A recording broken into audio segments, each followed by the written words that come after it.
독일 나치당의 하켄 크로이츠랑 같은 전범기다 이렇게 그 의견을 내셨잖아요. 그 근거는 뭐라고 봐야 됩니까? 다른 나라에 침공했을 때 그 전면에 내세웠던 깃발이었다라는 거죠. 전쟁 깃발로 사용되어 왔고요.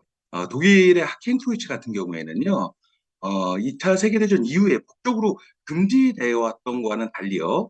일본에서는 종전 이후 잠시 동안만 사용하지 않았을 뿐이었습니다. 하지만 1950년대 초반에 해상자위대와 육상자위대를 창설하면서 다시금 사용을 하게 됐다라는 거죠. 아시아인들에게 어떤 전쟁의 공포를 다시금 상기시킬 수 있는 그러한 깃발이기 때문에 이런 부분을 사용하지 말아야 된다는 부분을 국내외에 널리 좀 알리고 싶었습니다. 1998년이라든지 2008년도에 우리나라 관함식에 우길기가 왔었는데 우리나라에서도 교수님 같이 주장을 펴시는 분들이 조금 목소리가 너무 크지 않는 게 아니냐 이런 진단도 있습니다. 일본에서는 지금까지 계속해서 어떤 상품의 로고라든지요, 아니면 자신들의 응원 깃발로 대중문화에 계속적으로 자유롭게 사용을 해왔던 건 사실입니다. 일본에서는 그러한 부분들만 전면에 내세우고 있는 상황인데요. 일본 외무성의 어떤 위기 홍보 자료에도 자이함에 개양된 깃발 사진과 함께요. 1954년에 제정된 자위대법 시행령에 따라 해상 자위대 자이함기는 우길 모양이라고 사용했다라는 거 명확하게 지금 소개하고 있습니다. 이처럼 일본 정부도 공식적으로 자이함기가 곧 우길기임을 인정하고 있는 상황이기 때문에 이제는 우리도 정확하게 예전에 잘 짚고 넘어가지 못했던 부분을 이제라도 우리가 강하게 그들에게 어필을 해서 사용하지 못하도록 막는 부분이 저는 중요하다고 생각이 듭니다. 켄 크로이츠 같은 경우는 1920, 30년, 40년대 한시적으로 사용됐던 정당 깃발이고 그 우길기 같은 경우 일본에 수백 년 동안 사용되었던 군사 깃발이라는 측면에서 보면 좀 더 일본은 보편적으로 사용해왔다 이렇게 일본은 주장할 수 있을 것 같아요.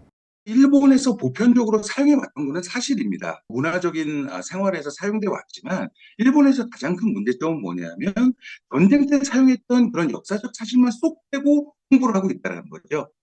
그게 가장 큰 문제점이고요. 일본 정부가 공식적으로 자이함기가 우빌기라는 부분을 인정하고 있는 상황을 우리는 세계인들에게 함께 홍보하는 것이 중요한 키포인트라고 판단하고 있습니다.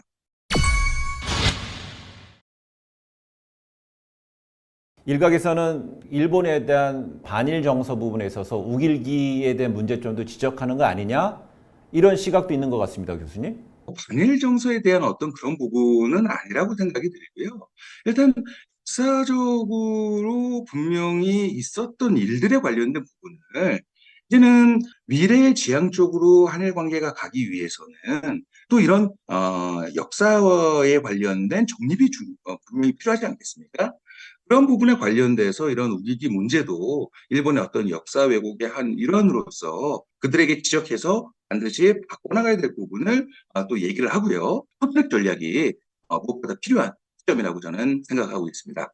우리나라에서 이런 우길기 문제 같은 것도 주장을 펼 때 그 주장이 그 허술하거나 그러면 일본의 우익이라든 이쪽에서 반격의 길미가 된다는 지적도 있어요.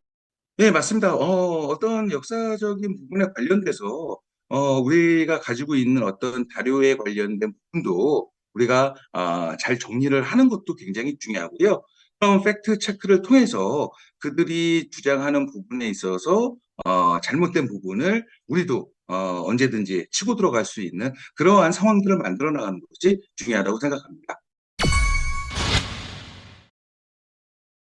정부라든지 공적 영역에 이거는 제발 정부 차원에서 공적 기구에서 나서줘야 된다. 이건 너무 아쉽다. 이게 답답한 부분은 가장 답답한 부분은 이런 부분에 관련돼서 역사적으로 전쟁 범죄, 태평양 전쟁이라든지 이런 부분에 우리가 사용됐던 증거들이 다 있지 않습니까? 일본 쪽에서 역사 왜곡을 할 수 없도록 하는 그러한 자료들을 좀 만들면 좋지 않을까라는 생각을 좀 많이 갖고 있었고요.